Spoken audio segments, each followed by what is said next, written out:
Hi, my name is Helen. Welcome to my Stories from the Art Room. This is episode 1 of Inheritance, Queen Clytemnestra Strikes Back. There's a link if you feel inclined to view the intro for today's expose. But for now, let's get Clytemnestra's angle for her 3,000-year-old appeal case.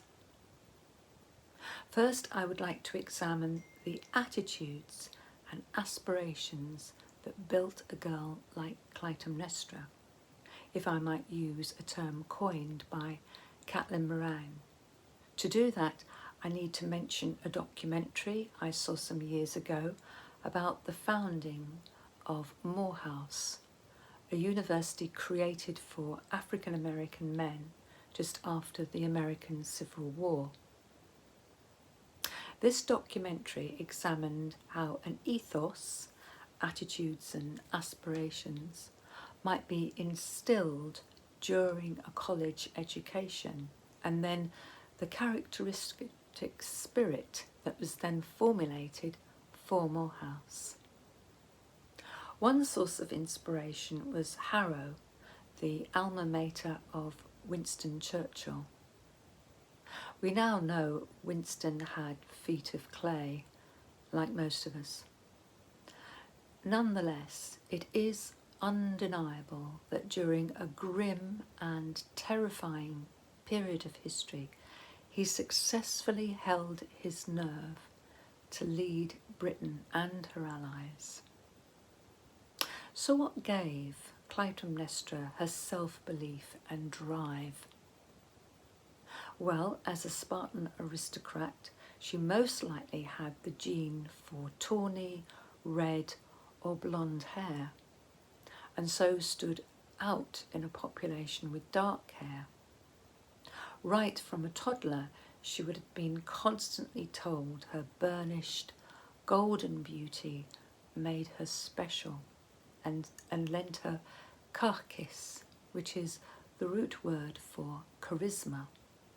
And then the Delphic oracle also endorsed Spartan girls as Celestai, the most beautiful, the finest, or simply that they had the best physical attributes of all Greek women, who later on would have been restricted to staying indoors sewing. However, Clytemnestra led a full life in the sunshine. Adolescent Spartan girls were subject to a strict training regime, with their long hair partially shaved and tucked away ready for riding and exercising naked. This, together with equal food and rations and being allowed to drink watered wine, made them every bit as fit as the boys in their family. As a princess, she would have accessed even more nutrition and so grew a good 5 centimetres taller than the average Mycenaean, who would have lived in a shanty town and regularly suffered from very little to eat. In classical Sparta, women celebrated the onset of puberty in the meadows by dancing, playing musical instruments, and reciting poetry bare-breasted and high on opates.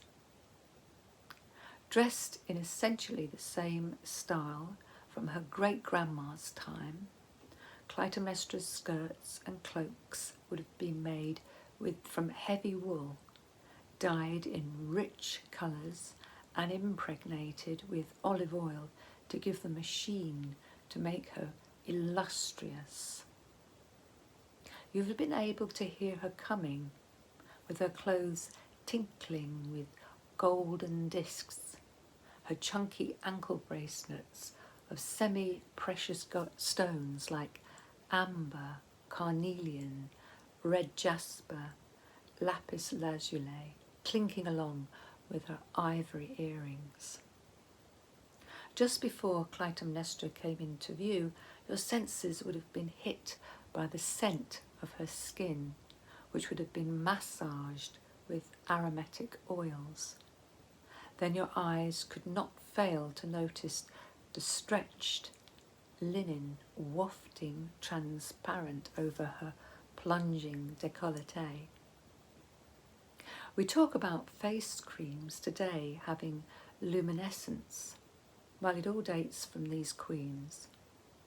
Her maids would have painted white lead oxide makeup on her face, breast and arms to make the skin gleam like a swan, especially by moonlight.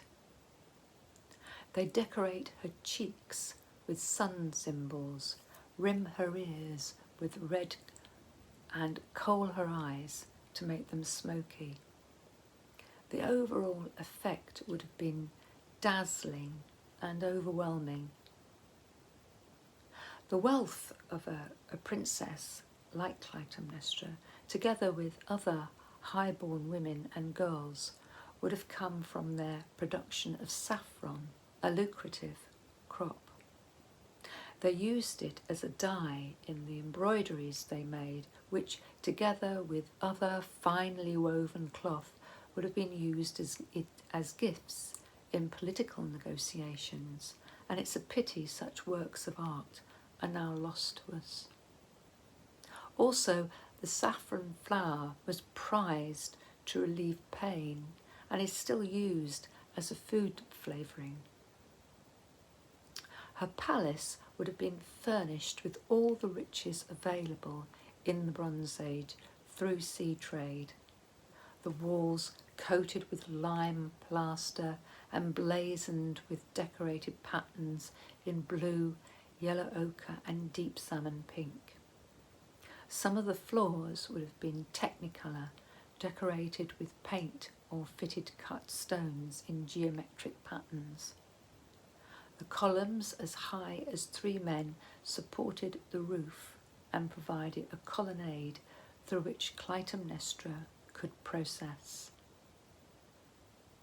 Clytemnestra means famous, noble, courtier, wooer, and I'm sure she had little doubt about her self-confidence, self-esteem, or power to act.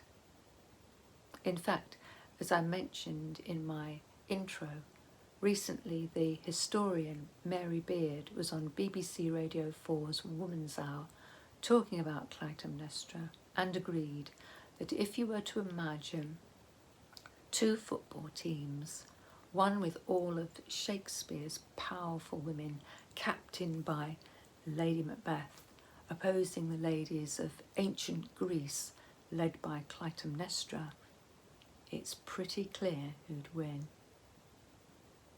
But although life was intense with scent and flavours in those times, it was short, even for an aristocrat. The average age of death for a Mycenaean female was 28. Women were mothers at 12, grandmothers at 24, and dead before they were 30.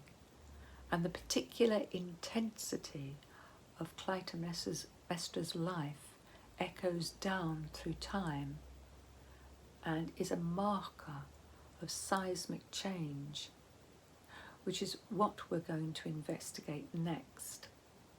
So please subscribe so you can get a notification of episode 3, Wooing Woman Wronged. Thanks for watching. Please post your thoughts below and look forward to seeing you next time.